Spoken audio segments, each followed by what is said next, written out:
Greetings from Hong Kong. My name is Anatoly Oleksienko. I'm Professor of International Higher Education and co-director of the Center for Higher Education Leadership and Policy Studies at the Education University of Hong Kong. And I'm also a host of the webinar series, which we facilitate through the CHALPS.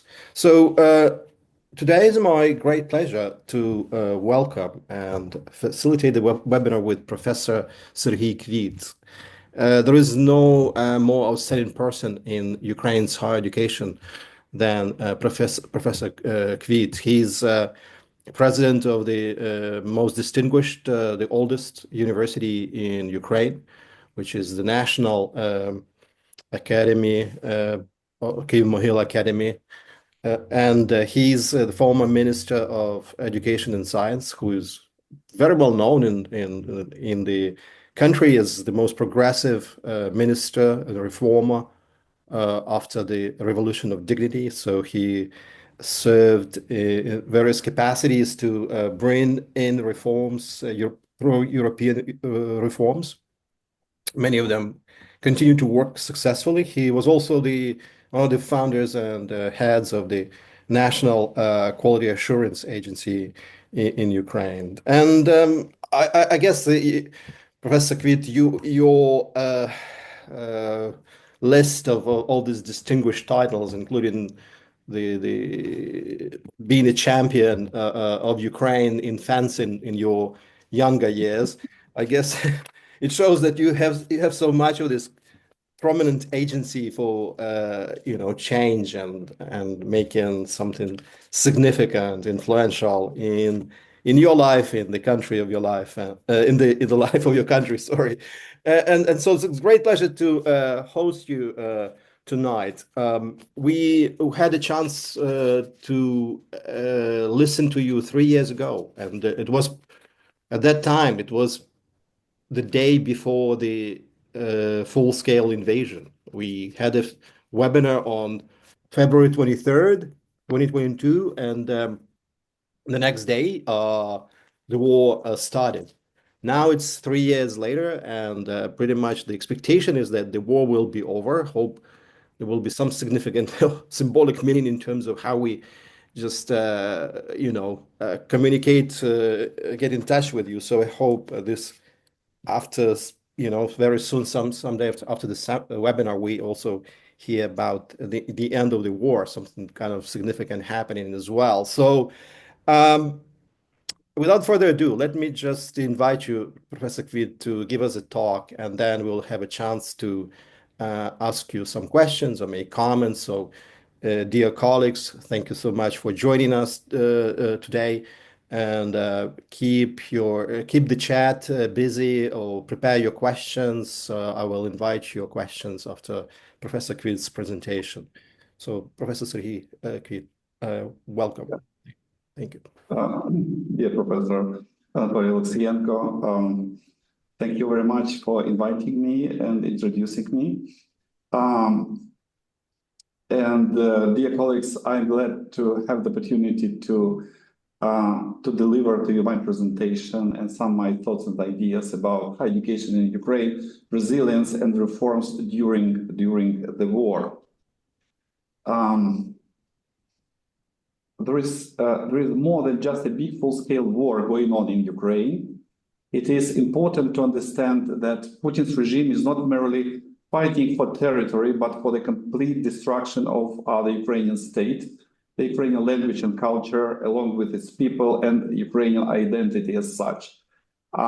In such difficult conditions, Ukrainian society shows no sign of a demand for authoritarianism.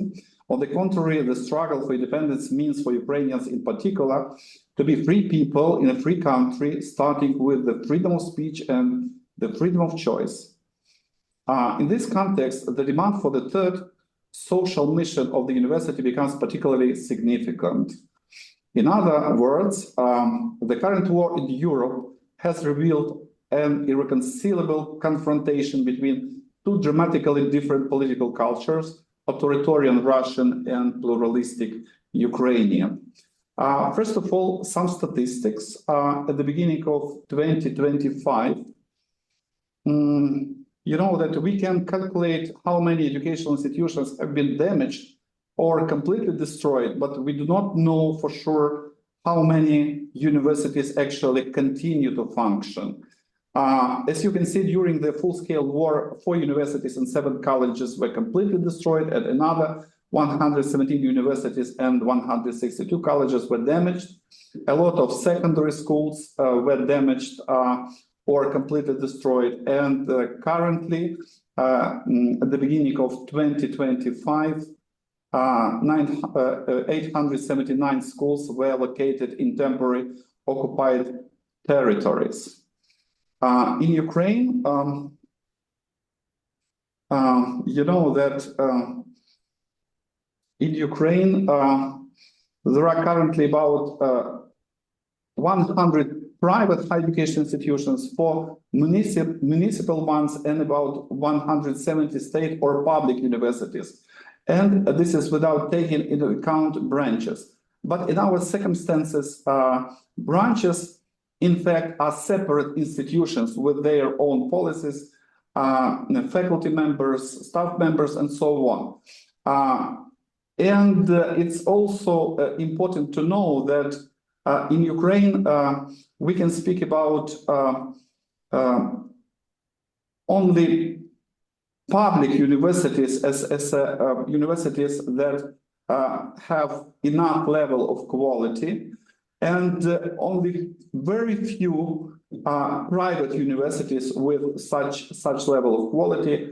Among them, Ukrainian Catholic University in Lviv, for instance, 1 university in Dnipro, and 1 university in Kyiv. It means currently private institutions, private universities are not compatible, you know, in comparison to public universities in Ukraine. Dozens of universities have been relocated from their occupied territories, and often they remain only legal entities that cannot provide proper quality of education.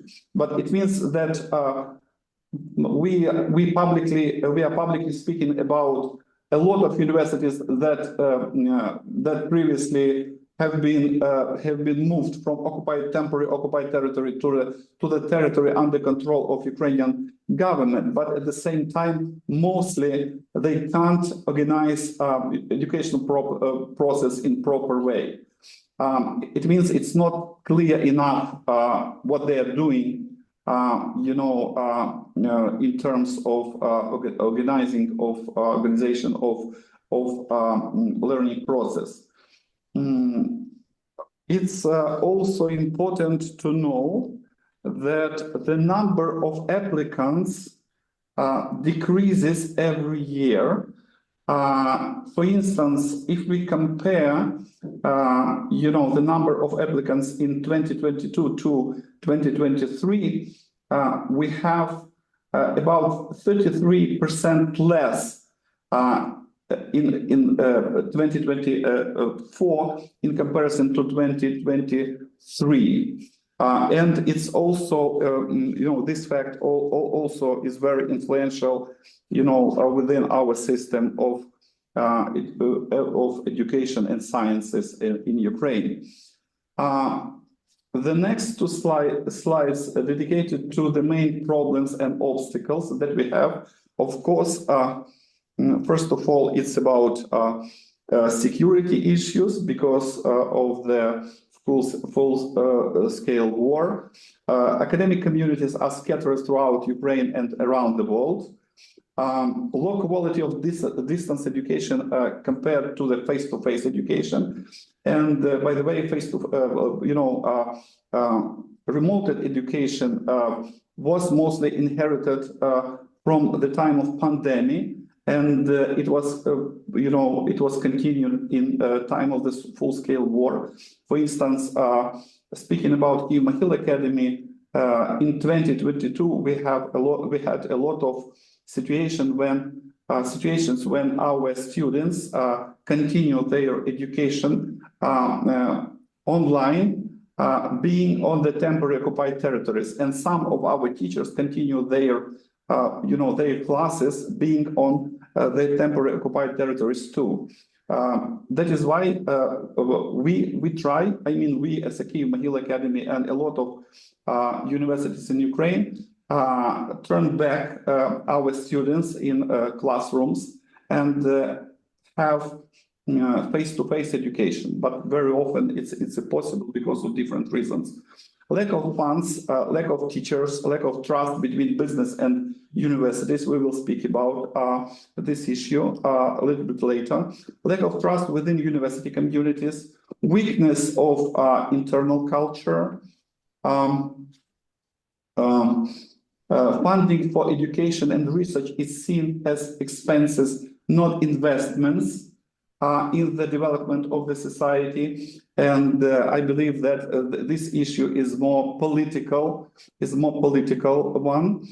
Lack of bright conceptual models of research universities, teaching universities, boutique universities, and university ecosystems. What I mean, of course, those kinds of institutions are not in the same row, and it means these concepts don't belong to the same order. But I'm speaking about, I'd like to emphasize on the absence of conceptual models. It means that more or less we have very similar requirements or even the same requirements to all kinds of institutions, higher education institutions. It's not normal, and it was inherited also from the Soviet period of time. Of course, it's very important negative factor within our system is incomplete reforms.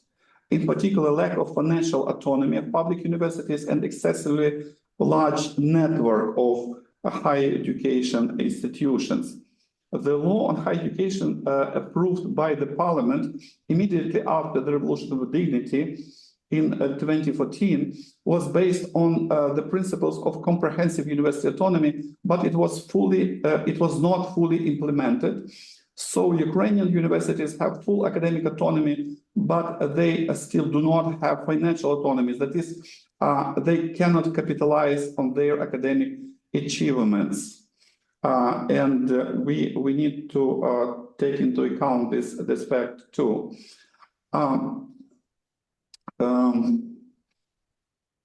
In modern Ukraine, universities, with some exceptions, including the Kyiv Mohyla Academy, unfortunately do not act as agent of change. The real agent of change, including educational change, is a strong, demanding, and critically thinking civil society in Ukraine, or in time of the full-scale war, we also speak about armed civil society. We have, the discourse of freedom and justice it's very powerful in Ukraine. All these issues are understandable for everyone. And we understand, I mean, people from inside of universities and outside of academic community understand that freedom of speech and academic freedom is something very close, and it means that we need to develop academic freedom in Ukraine. We also understand that our universities should be considered as any university should be considered as a mass medium and independent tribune. It's a place for expressing of any new ideas, thoughts, result of research, or even different ideas, that in political meaning that important for the society. Universities should be considered as an independent tribune, and we understand it, and we are going on this way. But I think we just in the process of that, and of course. The third or social mission of the university it's also part of our current rhetoric that what we need to change, we need to implement more deeply the understanding of the social mission of university. Ukrainian universities are increasingly aware of their third or social mission, and we also will speak about that. The points.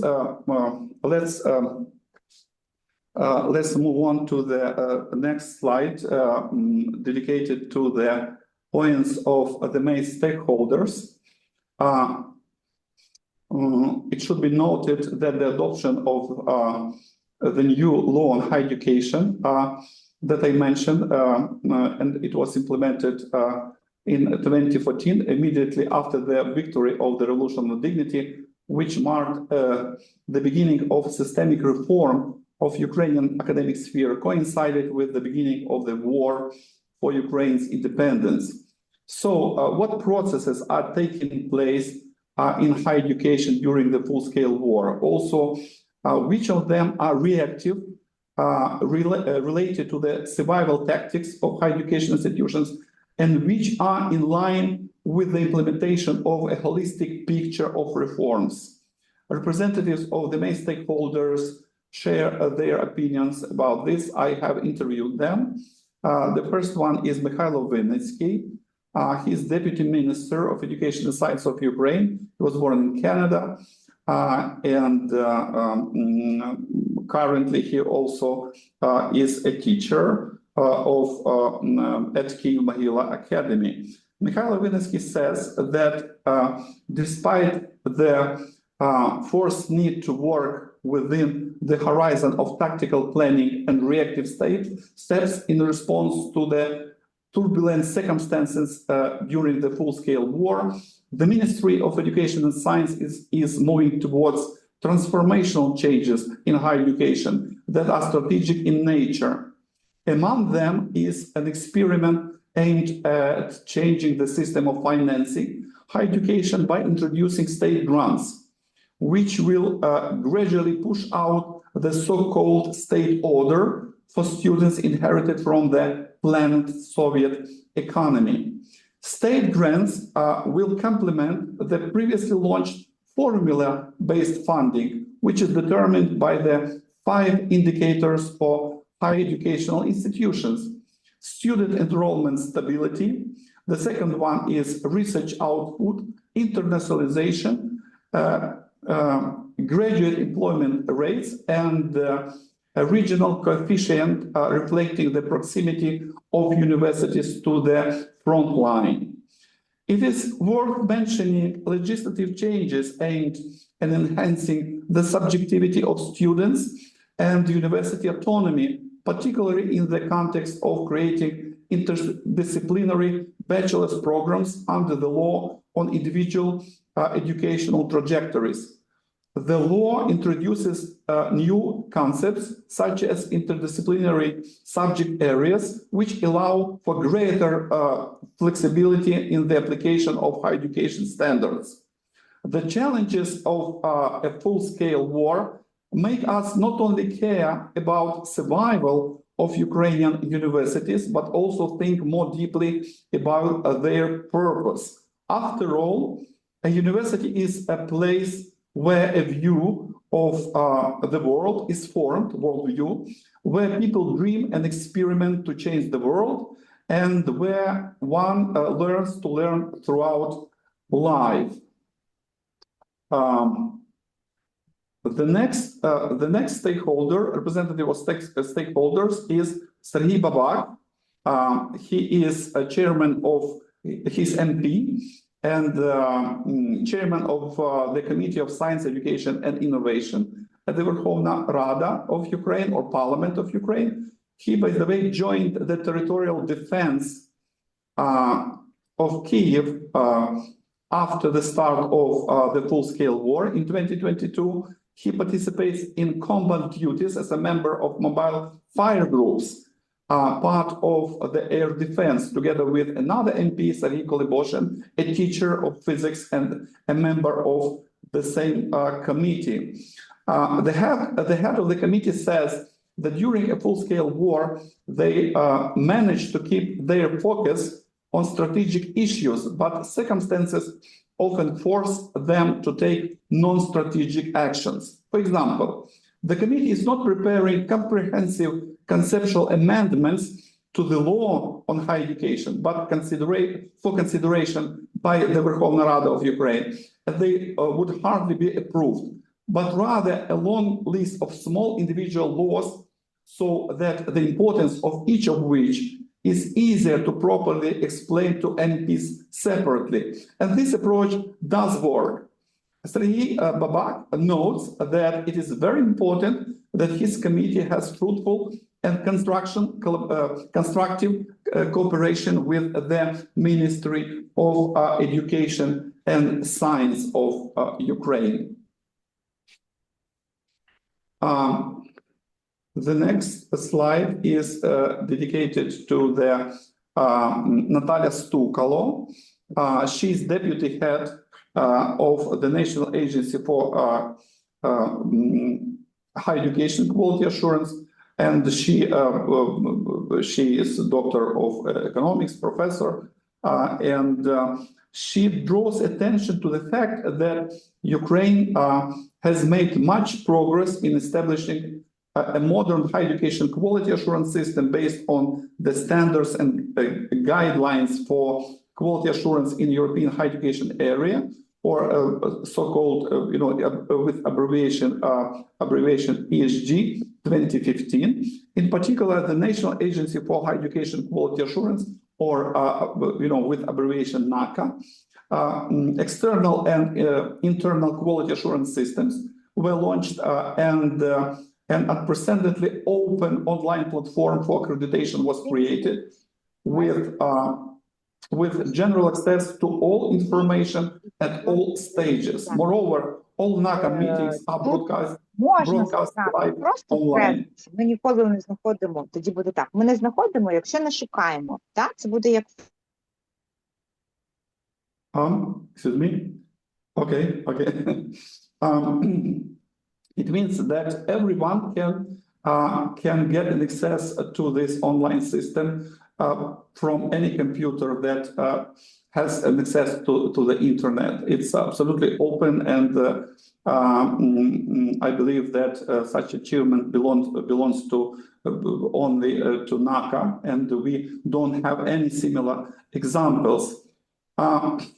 The decisions of the relevant accreditation agencies, which are members of the European Association for Quality Assurance in Higher Education, or NAUKMA, are unconditionally recognized in Ukraine, primarily to prevent NAUKMA's monopoly and to ensure that universities can choose an agency that best meets their needs and interests. Natalia Stukalo believes that the main problem of Ukraine's academic sphere is the lack of a unified policy and strategy for the development and European integration of Ukrainian higher education. She points out that just one day before Russia's full-scale invasion, the Cabinet of Ministers of Ukraine approved the strategy for the development of higher education of Ukraine for 2022-2032, which, however, requires a revision due to the circumstances of the Russian-Ukrainian war. And finally, Olena Kolesnikova. Olena Kolesnikova represents the interests of employers in the education sector. And she also is a member of the National Agency for Education Quality Assurance and the National Agency, the National Qualification Agency. And she is advisor to the Minister of Education and Science of Ukraine. So Olena Kolesnikova believes that the main issue in the relationship between Ukrainian employers and higher education institutions is the lack of mutual trust.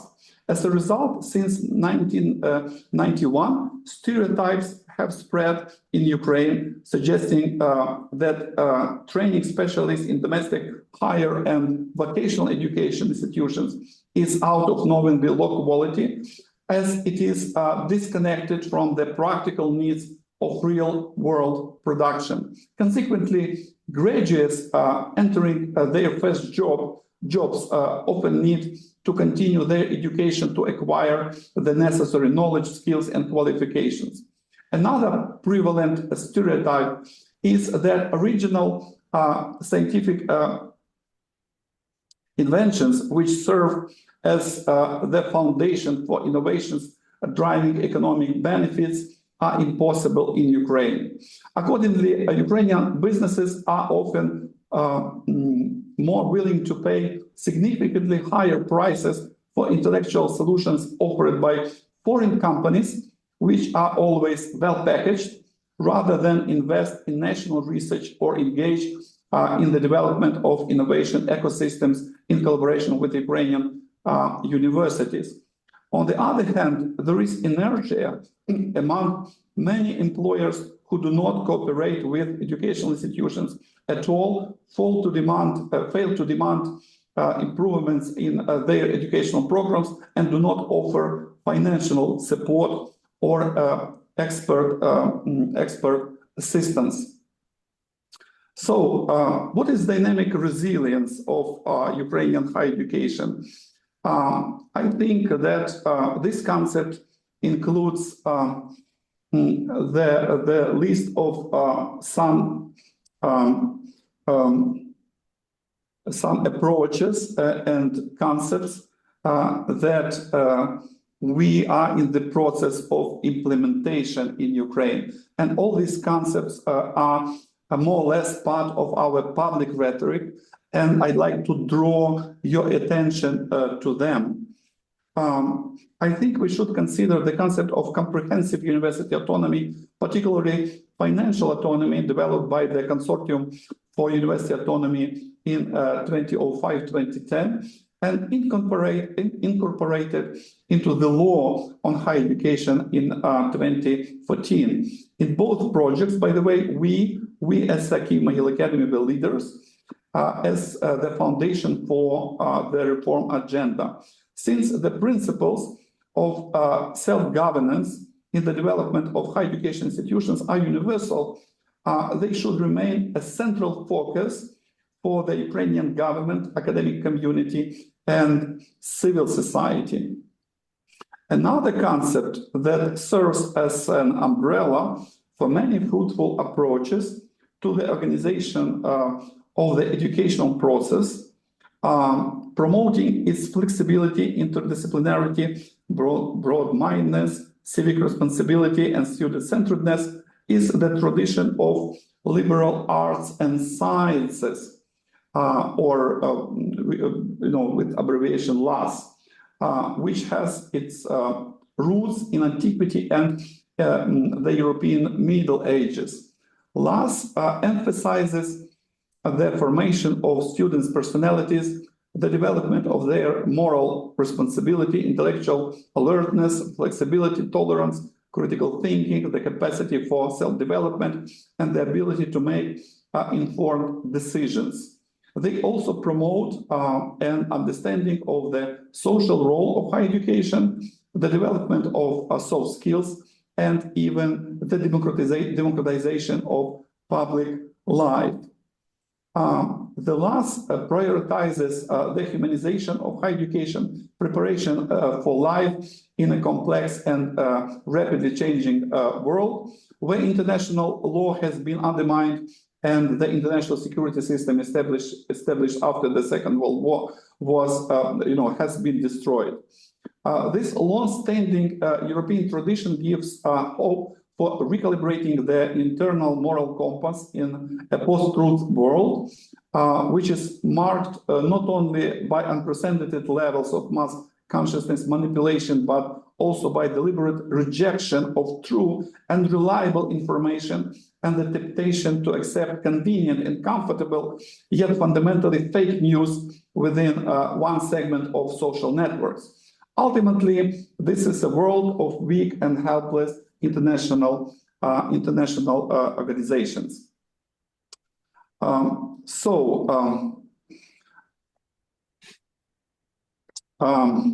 As we can see, the agenda of the academic sphere during a full-scale war is not limited to conservative measures aimed at preserving and sustaining the entire system.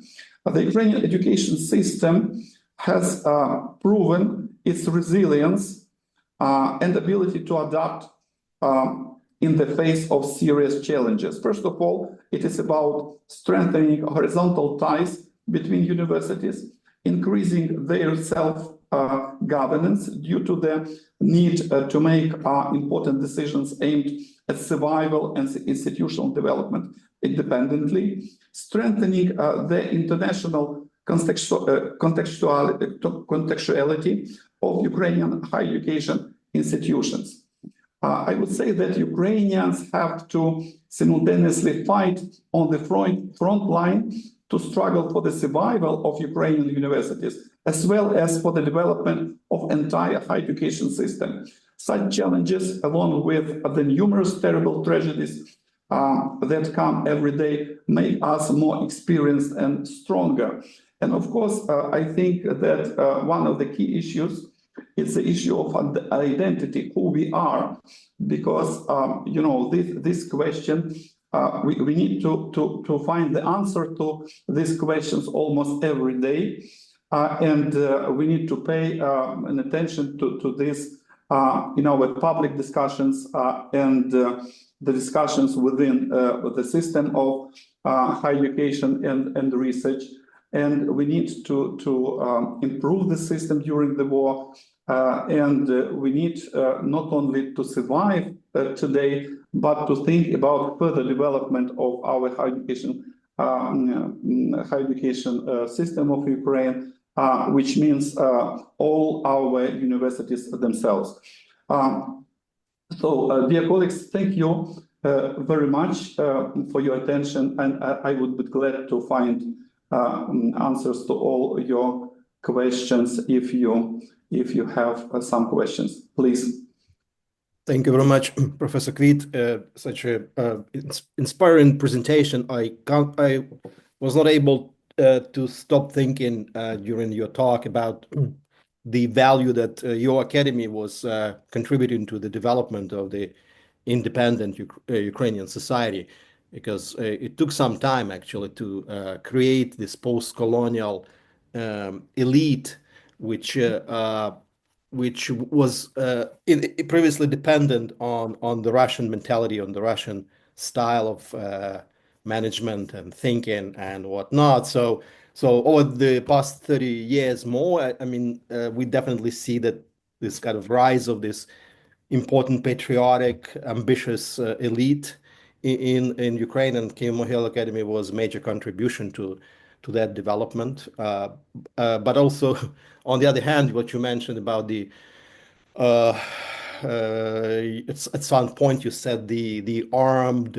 civil society, right? Just this is another kind of concept of terms of how this civil society becomes a new society in terms of knowledge that emerges through this dramatic and traumatic experience in some way. The memories, the knowledge of what is security and how to protect oneself, but also the new generations and country and the state, culture, language, identity. So there are so many of these issues coming together in such a kind of unique way. So I don't think we can draw on many parallels around the world in terms of how this genocidal war contributes to the major change of university idea of the university as well as the society as such. So so thank you very much for sharing all these insights, giving us an opportunity to really reflect on many issues. So I'd like to invite colleagues ask questions. I can see already one question arriving from my colleague at Hong Kong U, Professor Jerry Postilion, who is Jerry, would you like to ask the question? Maybe we can see. Sure. Yeah. Can you hear me clearly? Yeah, Jeremy. Yes, I can. Okay, thank you. Thank you, Professor Kvit, for a very inspiring talk, a very important talk today. I am very pleased, and I should thank the center, the KLEP Center, and Professor Anatoly Alexienko for bringing you into this situation that you can give us firsthand knowledge of the result of the terrible Russian invasion that has caused terrible damage to Ukraine's universities and colleges. I wish you and your colleagues well in your national struggle to preserve the higher education system. It's a lot to do. I have an opportunity to ask a question. Of course, I have 10 questions, but here's just one of them which trouble me. Regarding the restoration of Ukraine's universities, I have to ask you, do you think that the recent Trump administration's closure of USAID matters to the post-war reconstruction of the higher education system? For example, I learned that USAID had assisted the Ukrainian Center for Education Quality Assessment. And of course, quality assessment in all systems, including ours here in Hong Kong, is extremely important to as the system grows and so on. So I was wondering if you had any idea about the general, or you hear your colleagues speaking about this terrible closure of the USAID. And also, do you see opportunities from the EU to work together with you in the Ukraine to rebuild the higher education system? I hope this question is a fair question for you.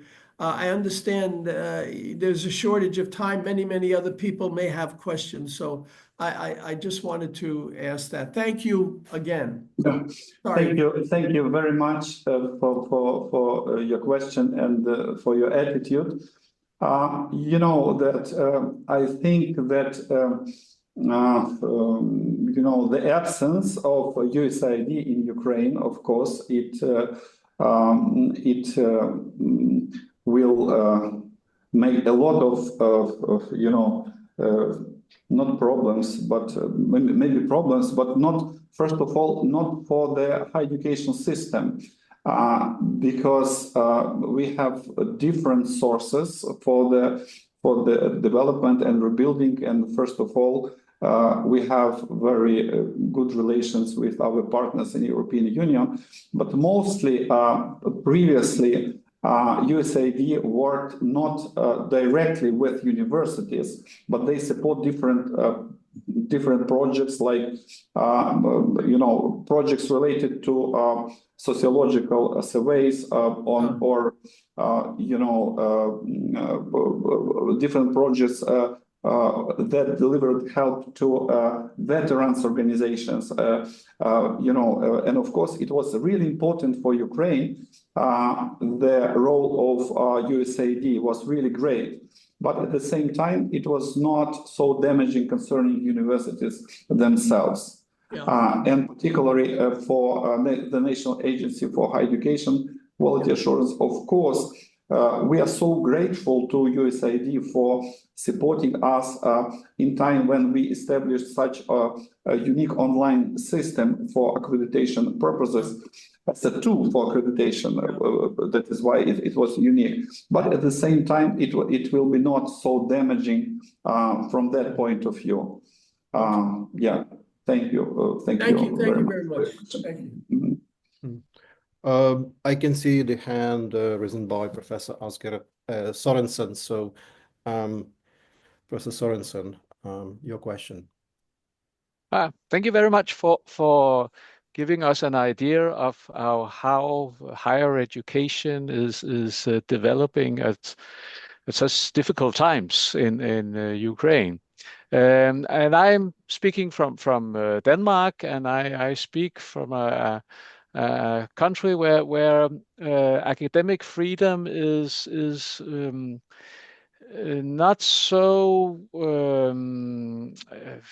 institutionally strong, and therefore I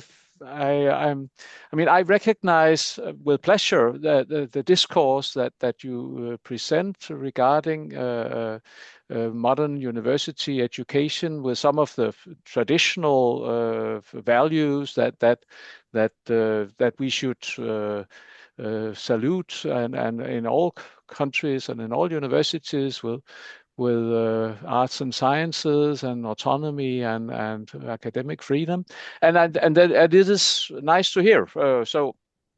What I want to ask about is how you talked about a university reform that was was being implemented. And I wanted to ask you if this discourse that we value highly on universities about autonomy and academic freedom and the ideals of arts and sciences, if they have institutional support in this reform. I mean, if it has been part of the purpose of the university, and there so I mean at that level, and then if there are resources, teachers, chairs being dedicated to some of these discourses, so that students and colleagues will have the possibility of discussing these issues. I mean, how strong institutional backup do this discourse have as it is now? And I'm telling you, it's weak in Denmark, so it's not that I speak from somebody who has everything. Yeah, thank you very much for your question. And actually, my main point was that we have some problems with institutions, and we need to strengthen universities institutionally. It was the main point. It's a so interesting situation in Ukraine. On the one hand, we have freedom of speech, and freedom of choice is kind of basic of our political culture. That is why we are proud of our very strong civil society. It means it's understandable for everyone in Ukraine, but at the same time, it was not implemented enough within universities as institutions. I think more or less we have similar problems like you in Denmark and me in Ukraine, that I'm not happy how the issues of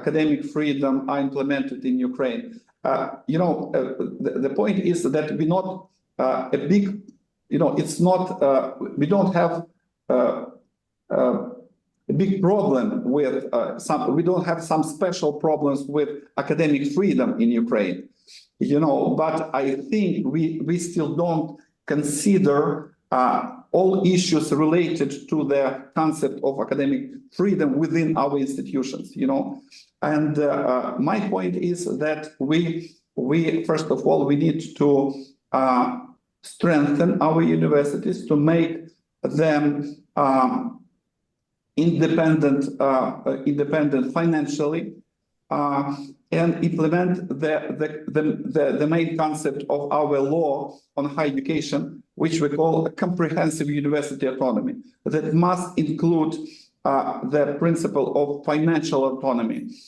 concerning our public universities in Ukraine. That is why what we need to do, we need to strengthen and develop our universities as institutions. That is the main point. At the same time, in Ukraine, I believe that we don't have any special problems with, any cases because of strong civil society. It means, on the other hand, I am at the same time, I am professor at the university and I am member of the civil society. It means I can start any discussion on any, on any topic. Everything is open in Ukraine. We really have freedom of speech. At the same time, we know that we should be very critical to any attempt to limit freedom of speech in Ukraine. That is why our situation is very dynamic, and I believe quite healthy, even in time of the full-scale war. If I answer to your question, yeah. Mm-hmm. Can I add just two absolutely, questions to specify? Yeah, of course. Yes. One of the things, for instance, that I'm curious about is that do you have something similar to tenure? Do you have a status of like civil servants or as professors at the university? Because that's one. No, we don't either. It was, by the way, it was very important for us. For me, not only as a professor of the university, but when I was the head of the National Agency for Higher Education Quality Assurance, it was very important for us not to be civil servant, because it's very special status in Ukraine. We are post-Soviet country, and everyone who belonged to the government in different ways couldn't be independent from the decisions of the government. That is why all our academic sphere is not belong to the sphere of government, or we are not civil servants, and that is why we are, in this case, we are quite independent, I think. And does that what about the job security? That is the reason I ask. And then the last question, then I'll stop. The last question is, when you talk about financial independence, then there's something about the managerial structure. I mean, who is deciding who will be the university managers? Are they appointed from above somewhere, or are they elected? That's you mean director or president of university? Yeah. In Ukraine, we have the system of open election. Okay. Elections. It means that all members of our university community participate in such elections, and it means it doesn't just appointment. Then it is appointment by the minister, but it was kind of result of elections. Okay. Yeah, it works in Ukraine. Thank you very much for your questions. Mm-hmm. Thank you. Both Professor Kvit and Professor Sorensen. So I also see the question from Dr. Uliana Pidzametsky in Toronto, and Uliana, are you online, or just would you like? Yes, I am here. I don't know. I do see you. Yeah, please ask a question that you might be. Professor Kvit, дуже приємно. Thank you for joining us, especially as we've crossed the threshold of the third year of war. Your optimism and your explanation of how Ukraine goes ahead of change in many ways in comparison to other contexts is encouraging, and it also sets an example for other countries. My question is, since 2017 and the decentralization of education, how have partnerships or collaborations with civic society, with communities, schools, and universities helped or not to create these pathways for Ukrainians to complete the kind of education that will allow them to thrive, war or no war? I think after the Revolution of Dignity, we had the most successful reform is reform of decentralization, and the university autonomy ideologically is also part of such idea of decentralization. And also at the same time, we have new concept how we are developing our system of secondary schools. And it means that in our time, even in time of the full-scale war, we have different, different kinds of collaboration between different, not only institutions, but territorial communities too. Because, for instance, Kyiv Mohyla Academy is delivering, educational support for both territorial communities and leaders of our secondary schools, directors of our secondary schools, who are, in fact, are agent of change. I mean, who are leaders, and we organize special study programs for them. We organize different discussions. We push different projects between them. I mean, our situation within educational area is very flexible. Of course, under circumstances of the full-scale war, how we do what we can do, in our time. But I think it works. And it's important, for instance, even I have an example related to my university, even Kyiv Mohyla Business School, which is the most advanced in Ukraine, pays special attention to secondary education, to such reforms related to our schools. And all the time we try to set up different ties, spread different ideas. We try to introduce to each other different leaders from different parts of Ukraine, for instance, to present them different successful cases. How, for instance, in Ukraine, for instance, we have the most successful case with financial autonomy of secondary schools that was implemented in Bukovina, in western part of Ukraine. And we tried to explain how it works for everyone, for all directors and teachers and so on. That is why I think that in Ukraine, we are in the process of the development of different reforms within educational area, even in time of the full-scale war.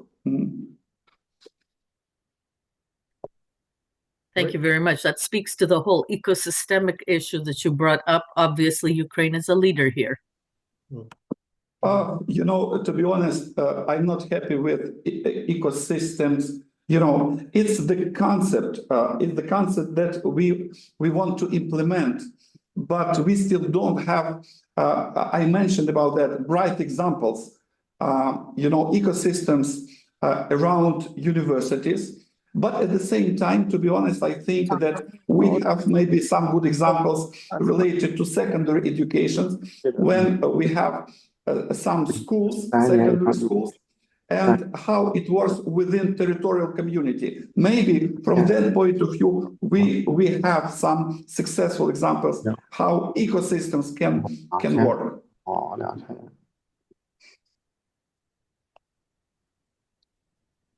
Thank you. All right. Thank you so much, colleagues. If please keep your mics on mute. I will be inviting you if you have a question to ask your question. I can see the hand risen from Professor Natalia Rumyantseva, who is in the UK, and I welcome her question. Natalia. Thank you, Anatoly, and thank you, Mr. Kvit, for your presentation. I was unfortunately quite late because I had another meeting, but I hope my question will not ask you to repeat anything. If it does, I apologize. So being based in the UK, UK, as you know, is not in the EU. We're in many ways disconnected from various Erasmus programs, and it's not been easy to maintain links. But UK has initiated a twinning initiative with Ukraine, and a number of about 70 universities have been twinned. There are different assessments so far of the success of these twinning initiatives. And I'd like to hear your view. How has this initiative been helpful or not helpful to Ukrainian universities? And what else can UK do or do differently to support Ukraine at this time? Thank you for your question. I think such initiative about twinning universities that we had from the British side, UK side, in 2022, it was, to my mind, it was really successful. We have a lot of experience in such project, and it was much more relevant in comparison to some other initiatives, international initiatives, but I would not mention them. But my short answer, yes, it is successful, because we had collaboration, in different spheres. I mean, institutional collaboration. We have, for instance, we have collaboration between our, with our British colleagues among, within our, between physics or chemists or philosophers and so on. And at the same time, we care about the development of our internal quality assurance system, and it means any our request, how our colleagues can, British colleagues can help us. They all the time try to deliver any piece of advice, any experience, and so on. And I think it works very well. I think that is why I think such initiative was very successful. Because I can compare such initiative with some ideas, with another example. Some our international colleagues, for instance, they tried from the very beginning of full-scale war. They tried to offer us and our Ukrainian partners collaboration just with universities that previously had, some Ukrainian studies, for instance. But we, as a classical university, for instance, we need to develop, all fields of knowledge, not only Ukrainian studies. That is why I think, example. UK example is, I consider it as a very successful. Mm-hmm. Thank you. We at Serhiy Mohyla, sorry, we have collaboration with University of Glasgow. It's our partner, University of Glasgow. Mm-hmm. Thank you. We're approaching the end of this talk, but I can't really kind of use the opportunity and ask probably the last question about the learning processes in terms of how the university learns from the community, because Ukrainian community is very creative in terms of how it redesigns the whole idea of security, defense, connection with the world, and so on. So what does the university learn from these communities? What is the best? I mean, have you already found solution in terms of how to integrate this knowledge into curriculum and research agendas and many more? I mentioned today. I mentioned our study programs dedicated to that we are delivering to, for instance, directors of secondary schools. And of course, it was a result of very close collaboration with our territorial communities. And they had our board of trustees of Kyiv Mohyla Academy is Gennady Zubko, who was responsible in 2 different or even 3 different governments after the Revolution of Dignity. He was responsible for the development of of the reform of decentralization. It means that we try to use different opportunities, how we can keep in touch and communicate with different active territorial communities, including big cities of Ukraine. For instance, the first big request to Kyiv Mohyla Academy from territorial communities, it was a request from the end of 2022 from Dnipro city. And they asked us to organize a kind of professional development to their teachers. And we organized such a special program to all teachers who would like just to participate in this program for all teachers of Dnipro city. You know, later we currently have some special study programs for city managers, for managers of cities of Ukraine, and currently we have among our students managers from, I believe, Vinnytsia, maybe Kyiv, Vinnytsia, maybe Chernivtsi, maybe some other cities. I mean, we try to help them, you know, to understand what kind of ground they have currently for the further development of their cities. You know, and of course, it's all the time is about exchange of experience among people from different regions of Ukraine. It means that you know, but to be honest, the example of our university is not so typical for all higher education institutions. But at the same time, we have different projects that and different collaborations, not only between our universities and some our international partners in EU with UK, United States, Canada, or Australia, but collaboration between our universities within Ukraine. And I think we have got a good way in this meaning. Mm-hmm. Thank you so much, Professor Kvit. So it was a great pleasure to host this webinar today. And please follow us on YouTube, everyone, to have a record of this meeting. For those of you who were not able to join on time, so you will have a chance to listen to this presentation and connect with Professor Kvit's ideas, insights. So it's my great pleasure again. Thank you, everyone. And Professor Kvit, it's as always a tremendous opportunity as well as privilege to host you in this studio. I hope we will continue to collaborate and as well as learn from each other. And hopefully you have the opportunity to visit us in Hong Kong as well.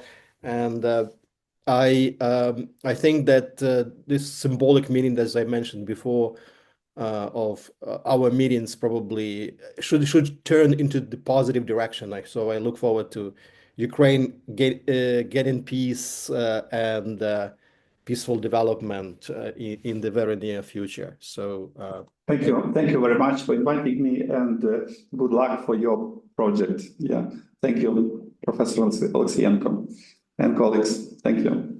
Bye-bye. Bye for now.